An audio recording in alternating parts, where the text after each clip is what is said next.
Welcome to this new edition of Eco Africa, our weekly environmental show. Today, we are devoting part of the program to showcasing sustainable design and fashion ideas. I am Sandra Twinoblio here in Kampala, Uganda. Great to have you with us. Hello there, Sandra, and welcome all you viewers. I am Chris Lems, coming to you from Lagos, Nigeria. Now, over the next half an hour, we hope to inspire you with ideas on how to live and dress in ways that are kinder to the environment. How about some vegan shoes made in Zimbabwe? Or clothes made of tree bark that are both attractive and practical? And we have some design too, using natural fibers that I guarantee you've never considered. But before we hit the Eco Catwalk, we first head to Mali, where more than 70% of the population lives from farming. And in order to boost their harvest, most of the farmers there use chemical pesticides, but that comes at a high price to human health and the environment. And there are viable alternatives.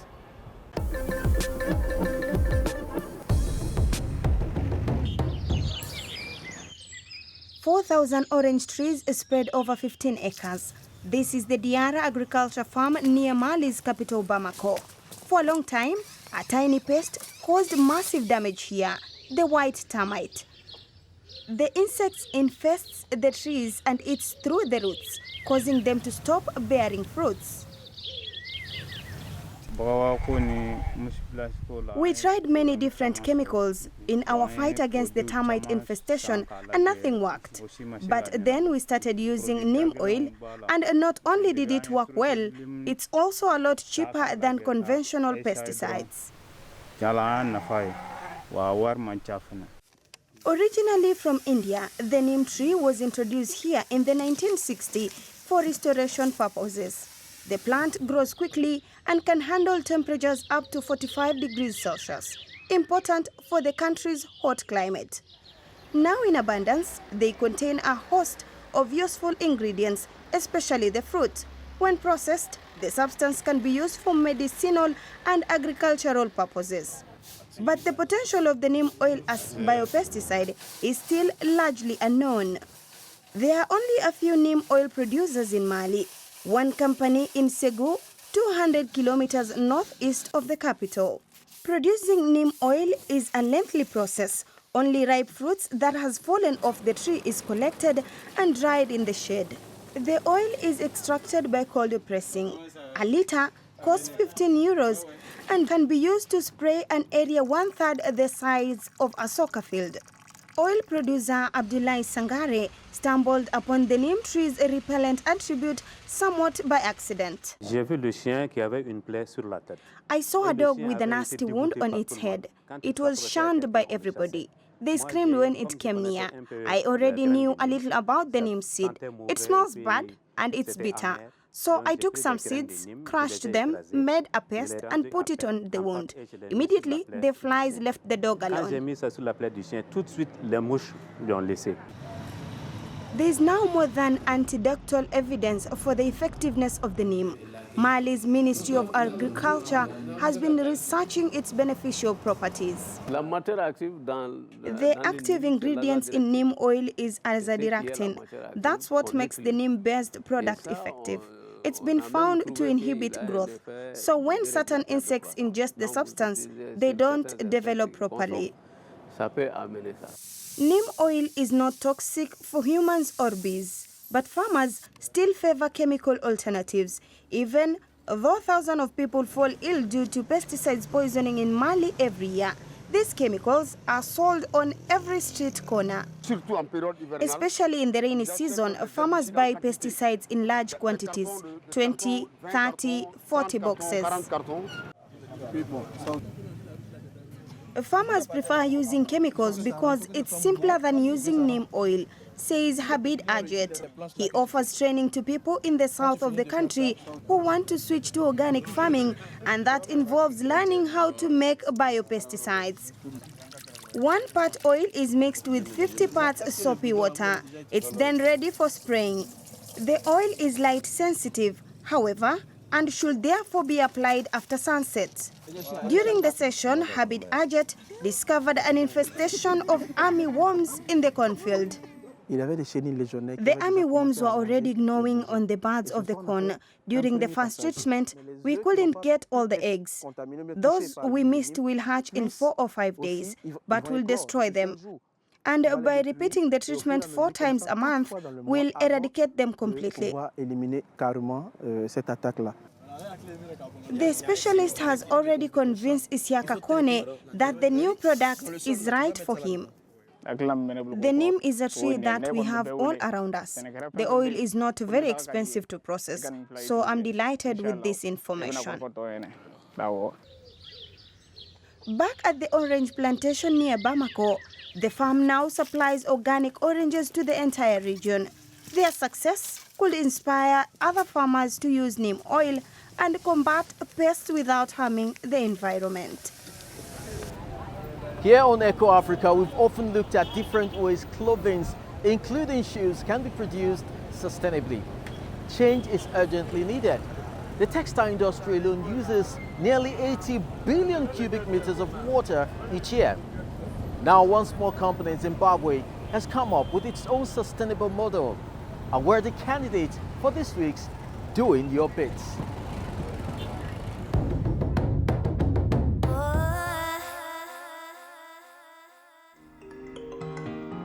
Let's meet Natsai Masarura. Doing her bit involves producing vegan shoes, ones without any animal components. A quick check in Zimbabwe's capital Harare shows that most shoes here, like elsewhere, are made from animal leather. But Natsai Masarura and her workers use a synthetic leather with a cotton base. The entire shoe is vegan because there's a faux leather, there's a rexine, the African print fabric is made from cotton, and our soles are made with rubber. The women carefully select scraps of fabric from tailors. What was originally supposed to be a part of a dress will now get a second life. Recycling it's not a big topic in Zimbabwe. It's not a particularly prominent activity, but for me, that just kind of made me, like I said, it was a light bulb moment that I realized, okay, there's actually a lot of fabric out there that's probably just being thrown out, and we use African print fabric, so why don't we incorporate that into our shoes? All shoes are made with a sewing machine that doesn't require electricity. The entrepreneur has also created jobs for survivors of child marriage, like Chipo Munyagadzi. I'm learning something. I really wanted to pursue education, but because of the traumatic experience I had in my life, everything didn't go so well. Another plus for the environment is the packaging, which is made from recycled cardboard. A single pair of vegan shoes costs around $150 US. That's expensive for many Zimbabweans, but a portion of the profit goes towards supporting victims of child marriages. And how about you? If you're also doing your bit, tell us about it. Visit our website or send us a tweet. #DoingYourBit. We share your stories. They look great, don't they? I might just have to order a pair for myself. There are so many useful materials all around us if we just use our imaginations. That is right, Chris. Even the most delicate materials from nature can be transformed into pure luxury. In our next report, we'll see some incredibly beautiful examples of that. It could be leaves, it could be reeds, it could be bark, it's feathers from birds. It's anything that's incredibly humble that you have to look at with new eyes and transform, use your imagination and transform it into, something that hasn't been thought about before. Nature Squared is a London-based ethical design brand that creates innovative, sustainable surfaces, and they've come up with over 3,000 of them. The raw materials are often waste, like seashells or feathers from poultry farms. The team incorporates them into their own creations or into joint projects with other designers. Like this bathtub made with eggshells. Often the source material is practically unrecognisable in the finished product. I love watching other people reach that point where they pick it up and they go, oh, this is amazing, I haven't seen anything that looks like it, what is it? And then you say, it's your breakfast egg. The surfaces are produced in the Philippines, where there's a long tradition of using organic materials for art. Because everything is handmade, a square metre can end up costing around 2,000 euros. What we took was people with existing craft skills, and we developed them to the level that they are at now, which is a level that nobody else, aims for. These days, designers all over the world are working with sustainable, natural materials. In Germany, Anna-Kathrin Döll uses fish leather for her label Rothöl. In Switzerland, designer Tanja Schenker makes handbags from apple leftovers. They're all interested in a new, more sustainable concept of luxury. Using things that would otherwise be considered waste. An old idea which a growing number of designers are discovering for their sustainable creations. Nature has so much to offer us, and there is so much to gain by working with her instead of against her. For centuries, right here in Uganda, tree bark has been used to make fabric in a process that doesn't harm the tree.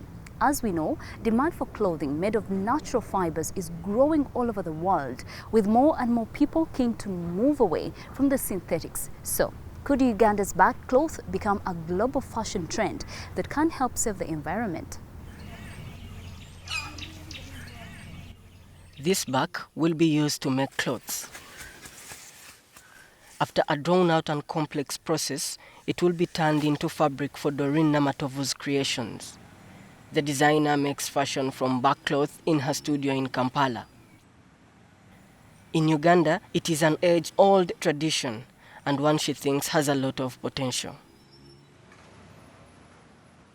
We are trying to revamp the bark cloth from the locally known culture, norms and whatever attached to them, and appreciating it into a modern fashion wedding gown.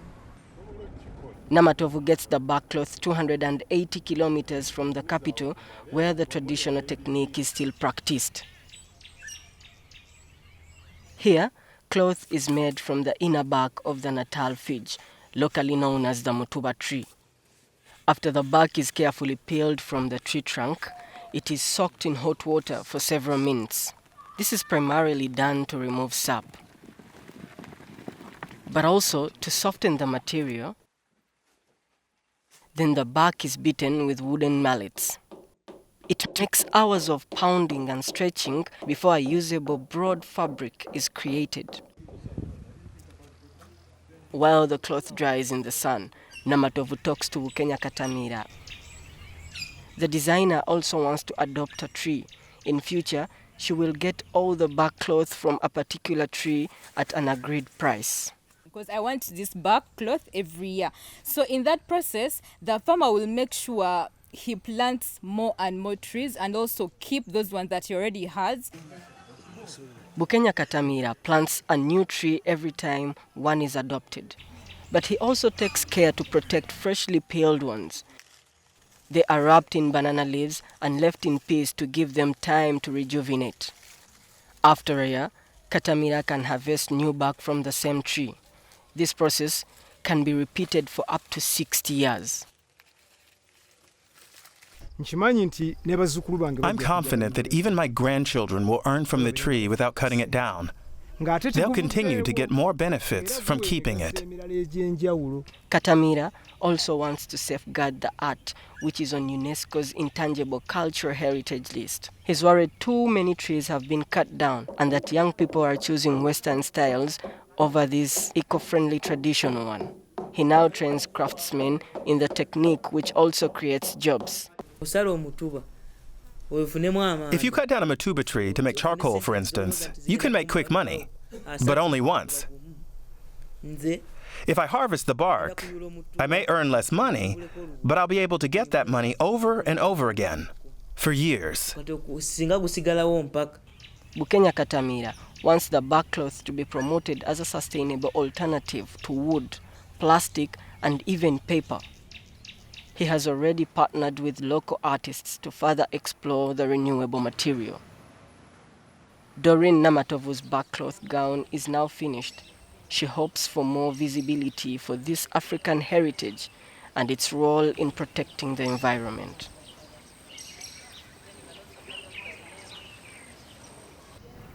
Another tradition that dates back centuries is map making.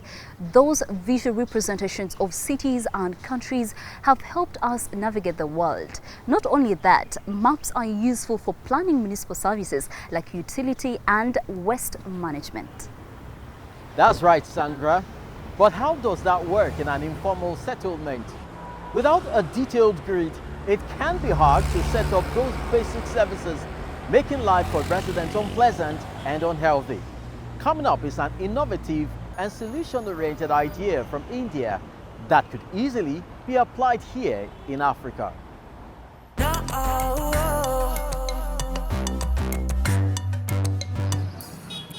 Kolhapur in western India, home to nearly 4 million people. Like in most Indian cities, many inhabitants live in slums. Haphazard settlements usually excluded from urban planning policies and difficult to navigate. Until recently, finding an exact location was impossible. Over 1,700 families live here. It's a legal settlement, but no one has an individual address. Today, however, this pizza delivery is being made right up to a doorstep. And it's thanks to this unique number, a Google Plus code based on the latitudinal and longitudinal location of a place. It's a blessing for Bhagyashree Kalyankar. This is the code I've been given for the accurate location. Earlier, if someone wanted to come and deliver to our house, or if a relative was visiting, he had to call us, and we had to guide him on the phone, using landmarks like rickshaw stands or nearby shops. The Plus codes are the work of Pratima Joshi and her team. The architect and founder of the non-governmental organization Shelter Associates has been using data to improve conditions in shanty towns. The digital address is their most recent initiative, for which they've partnered with Google. They put up the slum map on a board just outside the settlement. For every house, now you see there's a location address that we have put out. It's going to be a game changer because now there will be an address for every house, which is never the case in a slum. 230 kilometers away in the city of Pune, a team of data analysts work at the NGO's main office. They're specialized in using a geographic information system, so-called GIS mapping. Led by Pratima, they use satellite images as well as field mapping to generate as accurate a digital address as possible, a tricky task in a slum. You might think this is one house, and then when you go on the ground, you realize that, oh my God, there are actually 3 houses under that roof. So you cannot just use a satellite image for digitizing a slum. There is absolutely no substitute for field visits and field mapping. The architect says the same method is also used to map infrastructure, from public toilets, manholes, drain networks, to water standposts and garbage bins. All the data is on the website. This is very useful even for an administrator. You're just sitting at their desk. If they can just open up these maps and then they can see, okay, where are the networks that we've already laid? The water department head can just literally go through every settlement and see what is the outreach of water in that particular settlement. So this is the way it aids them in planning. The data has also allowed Pratima's team to make a big push into sanitation. In most slums, the only option for residents to relieve themselves are community toilets like these, which often lack running water, involve long waiting times, and pose health hazards because of unsanitary conditions. Pratima's focus is on individual toilets. In this settlement in Kolhapur, the team found through their mapping that there was a shortage of drain networks. The data pinpointed the exact location of a few existing lines that connected to the city's drain network. making it easier for municipal authorities to know where to lay the new sewage lines. Sarika Chopde recently got her own toilet built for the first time and says it's given her a feeling of safety and privacy. I have a teenage daughter, and using the community toilet in the slum was dangerous, especially at night. Men used to hang around and harass us. With drains being laid, we decided to build a toilet in our own home. Across Kolhapur, Pratima's team have facilitated the construction of close to 3,800 individual toilets to date. The mapping technology has gone a long way towards creating a safer and cleaner environment.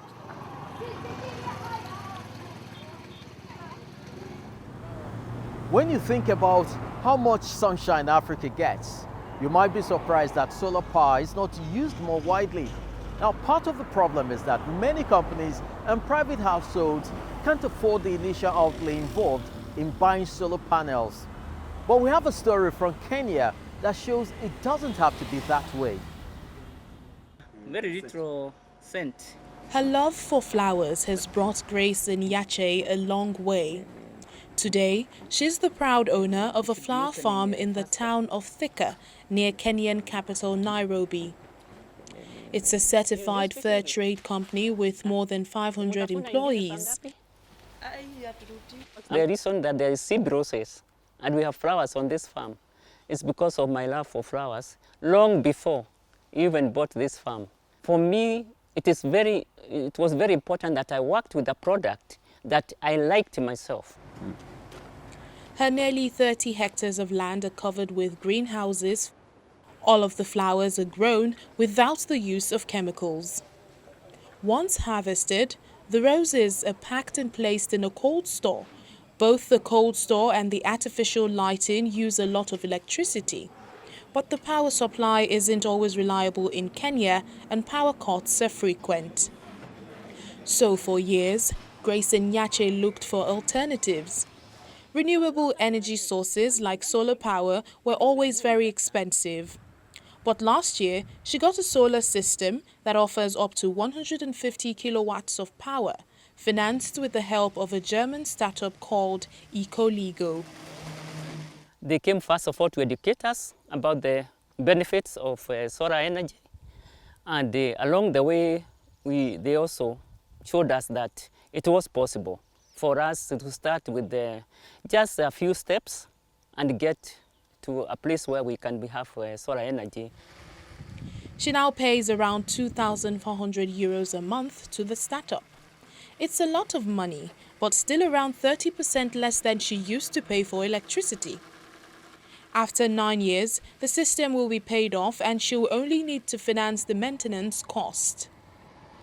EcoLego serves a number of businesses in Kenya, including another flower company called Rift Valley Roses.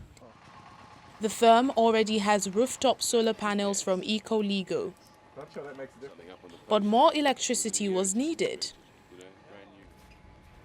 There wasn't enough land available to install a second solar system, so the owners decided to put it in a reservoir used to irrigate the flowers. Well, the floating system has a lot of different issues compared to a land-mounted system. As you know, it has to be corrosive resistant.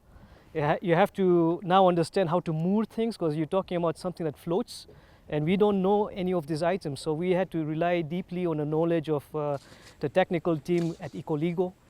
EcoLego has an unusual funding policy to push forward its energy revolution. Because bank loans are usually slow to come through, the company operates with crowd investing. The money comes directly from private investors, individuals or families. Crowd investing has a few advantages. It's flexible, it's fast, and it helps people to actively do something against the climate crisis by using their capital for sustainable energy projects like this. The investment has definitely paid off for Grace Nyache, and it's encouraged her to keep aiming higher. The aim as a farm is that we may get to a place where we will be 100%, particularly with a major usage of power, that will be maximum using solar. That would take her one step closer to her ultimate goal, to sell flowers that are not only fair trade, but also grown on a farm that's completely climate neutral.